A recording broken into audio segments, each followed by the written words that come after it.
次来台湾，有什么是让你觉得非常 shock， 或者说是觉得说可以打破你原先的一个固有印象的吗？那他们会因为你是有大陆口音而对你有什么不一样的对待吗？对西雅图比起来，你觉得在台湾这边生活更加让你觉得惬意吗？他们怎么样反过来影响台湾吗？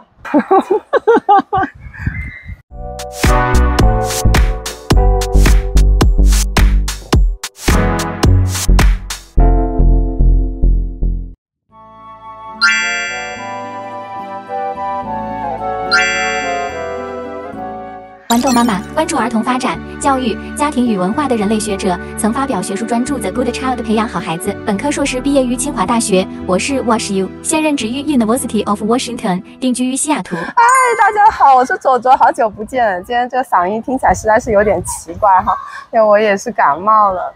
非常感谢啊，就算是我这样重感冒的情况下，从西雅图远道而来的朋友，我认识很久的豌豆妈妈，哎，这样称呼你可以吗？可以，可以。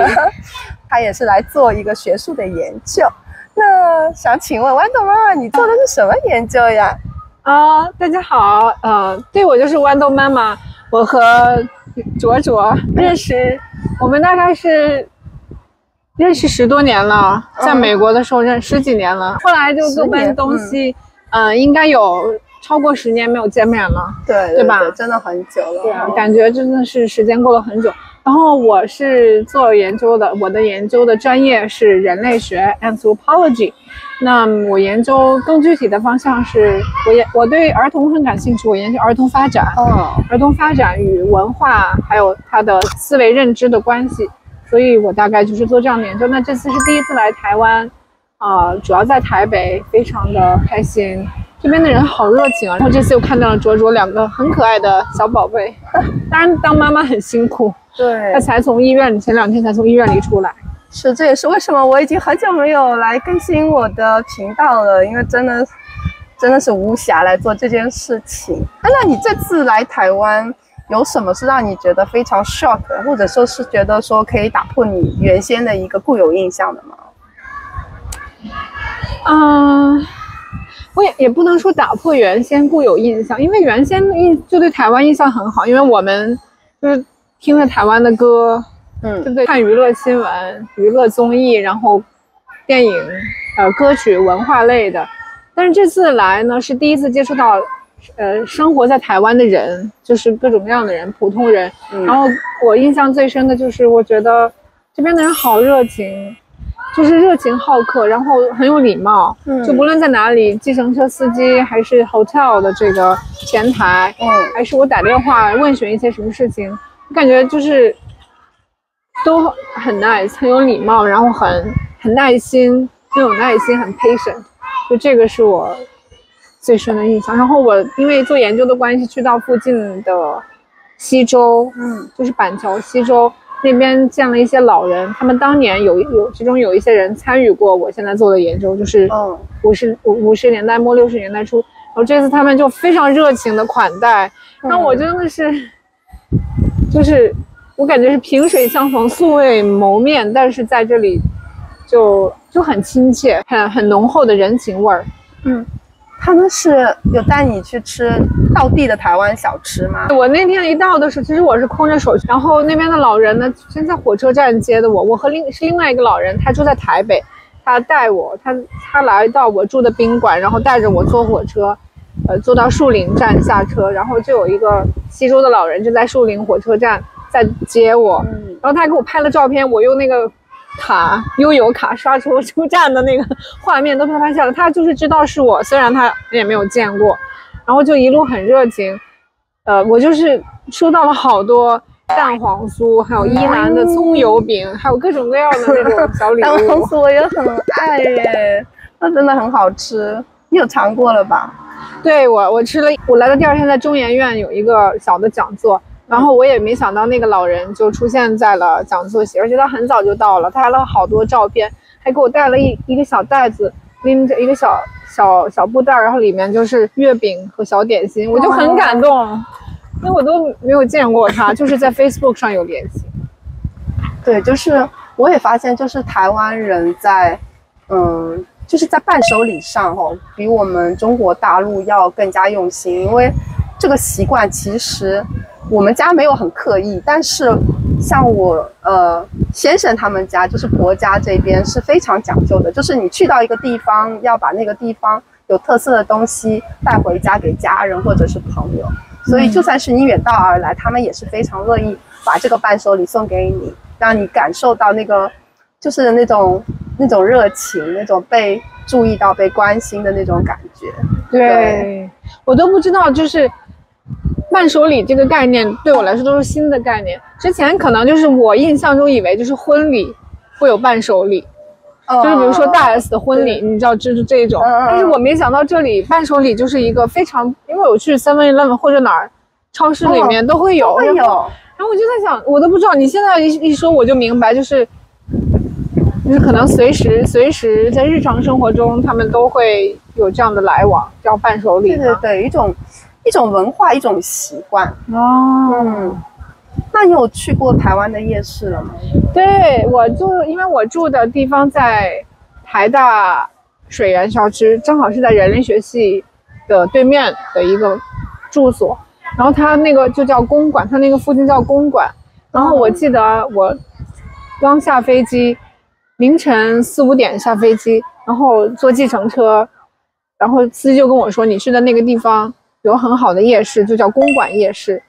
然后我就尝了各种各样的酸菜鱼啊，我不知道有四川的，是四川的吗？就有酸菜鱼，还有其他的各式各样的小吃在那一块都有。是不是有改良过？对，我觉得就是没有那么辣，没有那么辣，但是很好。我现在因为我在美国待时间长了，我都不太习惯吃太辣的东西。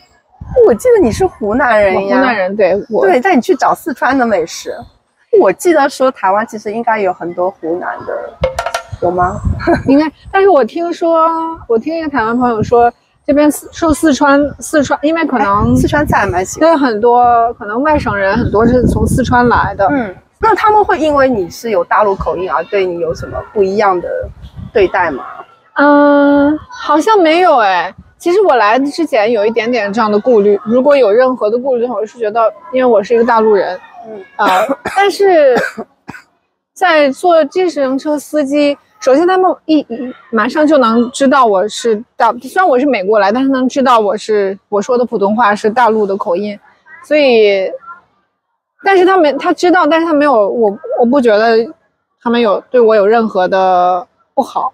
但是他们会有一些计程司机会开始聊政治，聊这边的党派还有什么这些，会跟你聊这个。对，我还觉得挺惊讶的，但是我就听他们聊。对，因为我们以往不太习惯聊政治，其实对，因为这个环境是还不太一样。所以其实政治的话题对我们来讲，我们是讲的比较少的。但是台湾因为比较自由，所以很爱聊这个。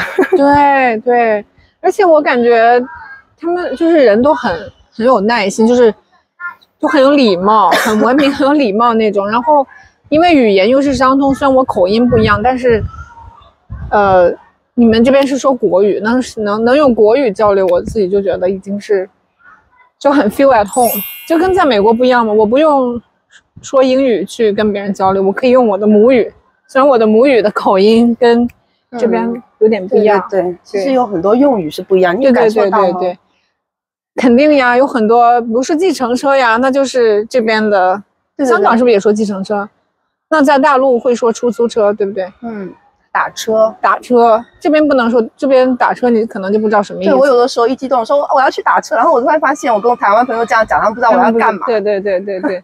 然后今天，比如说我今天从故宫回来就着急吃了点东西，我在 7-Eleven 直接就买了点吃的。当时我想要扔垃圾，然后我不知道垃圾桶在哪里，然后在想，我还特地跟那个服务员我看见有一个服务员在扫地，我就问我说垃圾要扔哪里，因为我知道台湾的人可能垃圾这点你知道，就是看那个不知道是看娱乐新闻还是看台湾的影视作品会知道。因为我觉得我说垃圾人家不一定能听懂，所以我就说了个垃圾，而且我觉得我说的肯定很不标准，应该怎么说？我也说垃圾啊，对，应该差不多吧。很不错啦，很用心啦。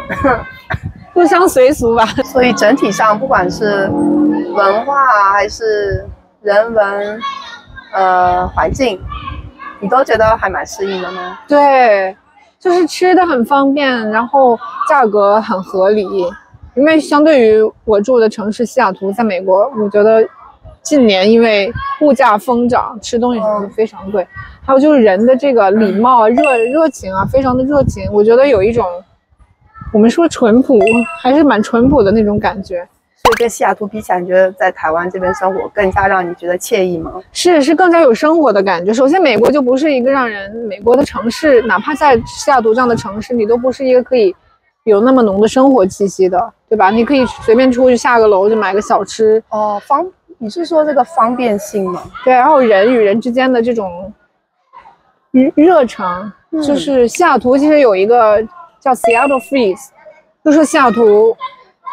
我没有特别的觉得，但是有一种习俗，有一种约定俗成的看法，就是西雅图的人是冷的，它叫 Seattle Freeze， 就是不会很主动的要跟你产生任何的联系，就是这种。我觉得美国，对吧？你在美国就是人与人之间距离感还是蛮强的。当然有礼貌、守秩序这些都有，人也很好。如果你要寻求帮助，你要问路什么，人家会告诉你。